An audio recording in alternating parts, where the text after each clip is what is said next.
name's Gianna Stewart and I'm an instructor at the Museum of Fine Arts, Boston. Today we'll be making monoprints.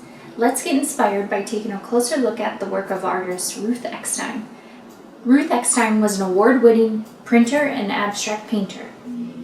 About 12.5 of her works can be found in the MFA's collection, and her work can be seen in museums worldwide. Eckstein was born in Nuremberg, Germany in 1916. In 1934, she fled to Paris, and in 1939 to New York.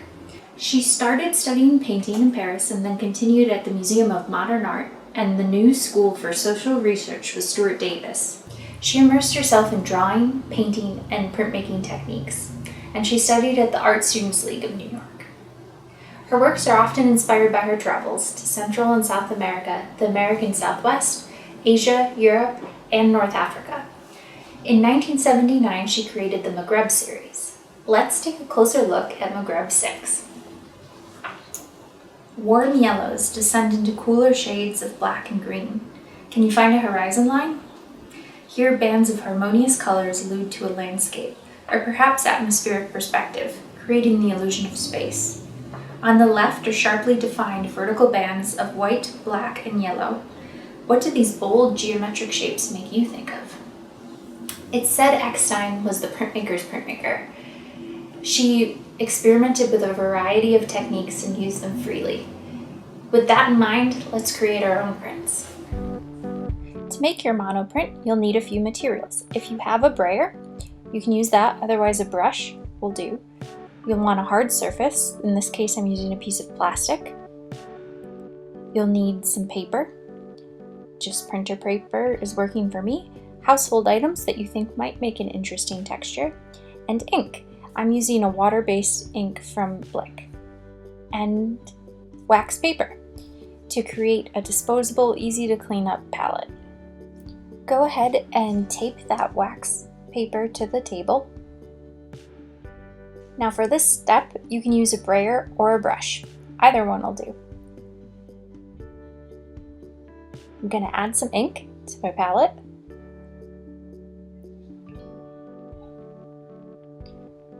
You want to use about the amount of ink that would be about the same amount of toothpaste you'd use on a toothbrush. Because you can always add more, but you can't take it away. And then you're going to roll the brayer in the ink, or the brush.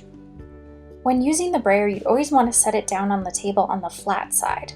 This will keep the roller from getting a flat spot on it, and also keep the table clean. I'm going to add a small amount of ink again, and roll the brayer. Rolling in opposite directions to get a nice even coating of ink along the roller. You want to listen for a sticky sound, then you'll know you'll have just the right amount of ink. Again, you want that ink to be a nice even coating along the roller. The goal isn't to spread the ink out all over your wax paper, it's just to get it even on the roller.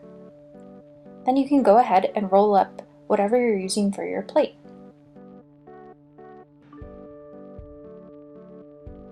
Take a piece of paper and set it directly on the ink. Now it's time to print. You can do this by hand or with a wooden spoon or with a baren if you have one.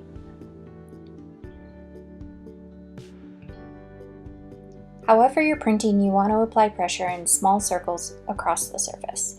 And when you're ready, take a peek. Peel back the paper and see how the ink transferred from the plate to the page. Let's try that again.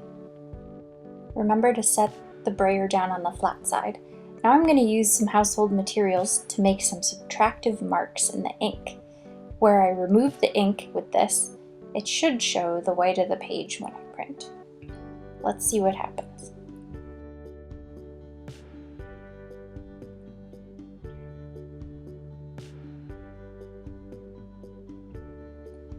You can see the marks made with the fork show up in the print.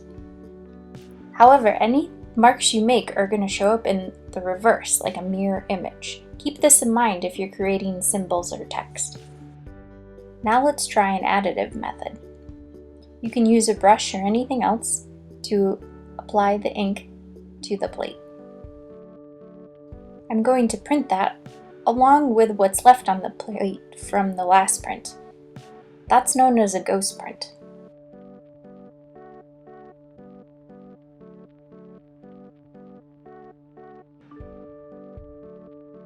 You can see on the left is an additive method and on the right is a subtractive method.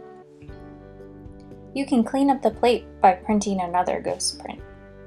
This pulls the ink remaining on the plate.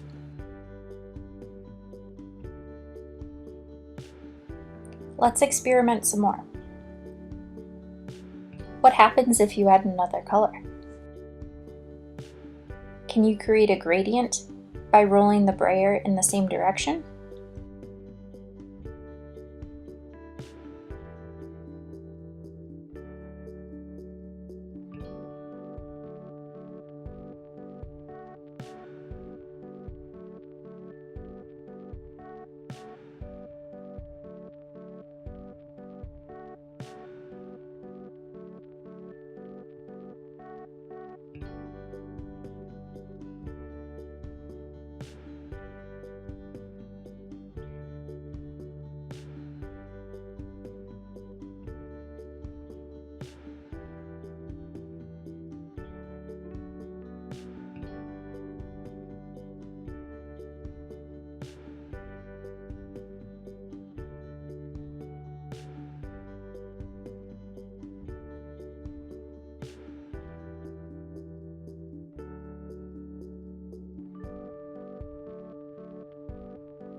Are you starting to get similar effects to Magreb VI?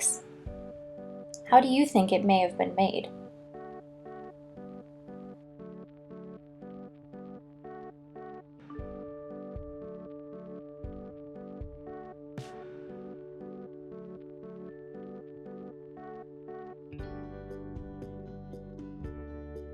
Let's experiment with some more subtractive methods. What objects can you use to create texture in the ink? Remember, wherever you make a mark, the white of the page will come through. What happens if you place an object on the plate, like string, and leave it while you print? As you print and apply pressure, the ink will again transfer to the paper, but the object will block it where it is. When experimenting with things like this, it might be easiest to hand print.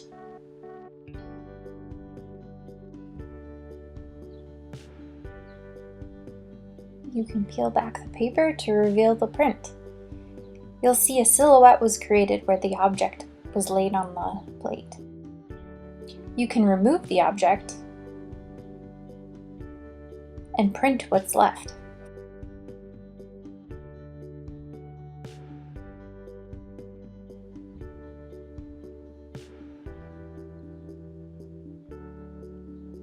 If you're using water-based inks, you can take the plate and brayer and wash those.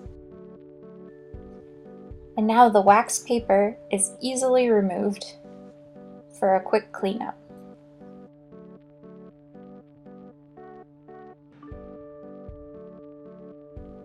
Check out what you've done.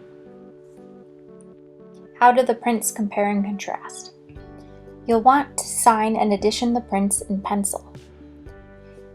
The typical way to do this is a fraction, the title in quotes, and then a signature and date. These are all monoprints, or one of a kind, so the fraction you'll use is 1/1, the first of 1, then the title and your signature.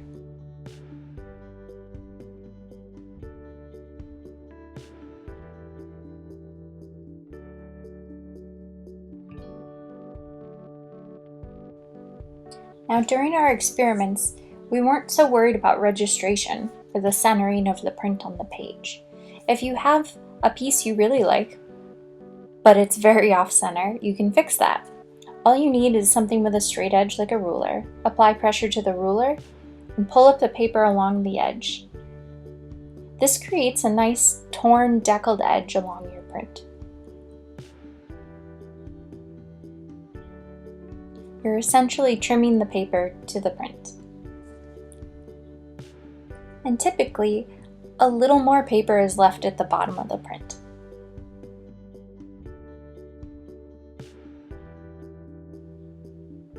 Don't forget to sign an edition.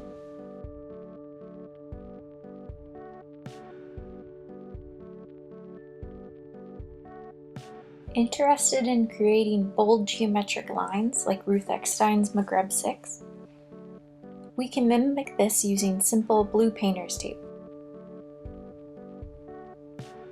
You can cut the tape to the shape you'd like. Notice Magreb VI doesn't have perfectly straight lines. They're sort of tapered to imply movement. And then go ahead and put that on the paper before printing. This will allow an area of the page to be masked off and the paper to remain crisp and white even after ink is applied.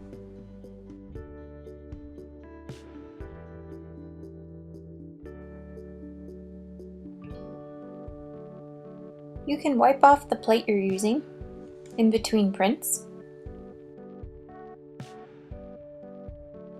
Can you create subtle horizontal bands of shifting colors? Remember, you have a brush that you can use instead of the brayer too. Looking at Magreb VI, what do you think was printed first, second, third, last? You can use the masking tape on your plate as well, so that you print just what you intend to print. When printing one thing over another, you want to try to line up the paper to be in the same orientation to the plate.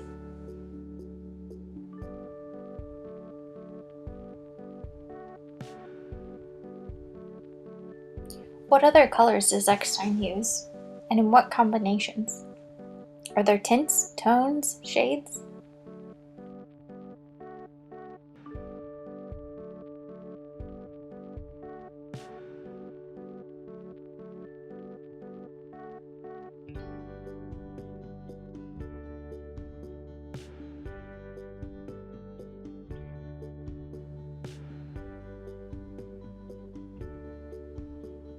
When the ink is dry, go ahead and remove the tape. It should reveal a crisp, bold, geometric shape in your composition. Don't forget to edition and sign the print. One of one, title, and your signature.